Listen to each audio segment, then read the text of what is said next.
Umeago nintzanean berriz, entzun oin nituen zoro-zororik eta pozez erotuta atxoipuiak.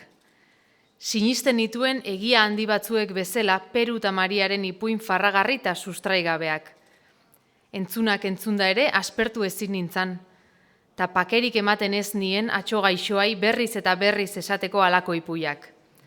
Hau da haur guzien gaitza edo zorasuna. Orain bada, ondorik eta ondorengo honik ez zekarten ipuieroak han bat atsegin ematen bazidaten, nere adinaren argia barretan sartu baino lehenago, zenbat ez dituko etzan nere bihotza irakurri nituenean gerora ipuionak.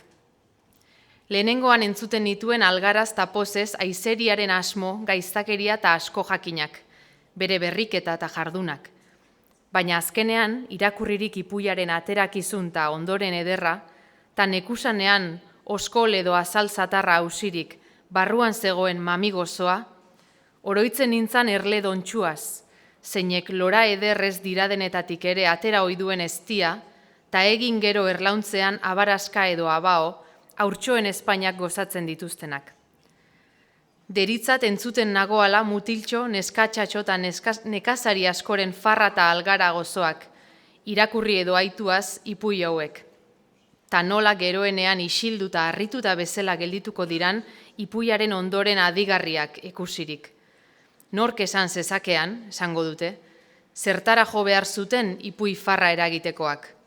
Zein ederki adierazten duten estalki ederren azpian handikiak, txikikiak eta jakintsuak berak ikasi behar dituzten onak izateko bideak.